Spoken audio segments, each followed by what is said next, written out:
Feruza Normatova haqida bo'layotgan gap so'zlar va tuhmatlarga nuqta qo'yadigan vaqt keldi. Haqiqatni bilmoqchi bo'lsangiz, eshiting. Feruza Normatovaga uylanayotgan yigit birinchi marta rasman qonuniy oila quryapti. Oldingi xotinlariga keladigan bo'lsak, ikkita. Ular shar'iy nikohda bo'lgan va hozirgi kunda ajrashib talog'ini olib bo'lingan. Qanaqasiga talog'ini olgan, javobini olgan ayol kishi, yana shar'iy nikohda dokumentalli emas, oila hisoblanib qoldi. Uyalmaysizlarmi gap tarqatayotganda? Talog'ingizni olib bo'lgansiz, даже bittangiz Xorazmga ketib ketgansiz, bittangiz Samarqandga, hozirgi kunda eringlar borsilardi, boshqa erlaring borsilardi. Nima keragi bor? Nomahram erkakka tuhmat qilib, mendan qonimda bola bor, yana bittalaringda meni o'g'lim, o'zim boqaman. Kerak emas gap so'zlar. Gap so'z kerak bo'lsa nimaga ko'layapsizlar? Sizlar ishonib ma'lumot berayotgan odamlar aslida ayol kishimikin?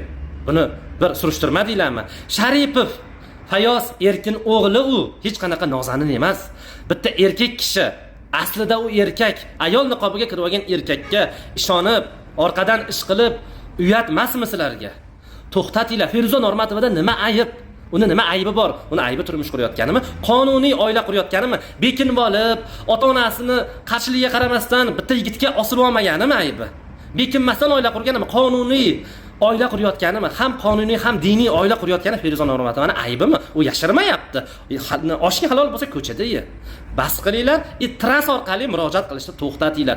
Uyat ayollar, uyat sizlarga. Hurmatli jamiyatimizdagi insonlar, axborotni olayotganda kimdan olyapman, kim gapiryapti, kim gapirib chiqyapti deb quloq solinglar. Qayoqdagi jinsi noma'lum, yo ayol emas, yo erkak emas, qayoqdagi bir xunasa transi gapiga ishonib, har xil gaplar tarqatgandan ko'ra, haqiqatni ham bilib qo'yinglar.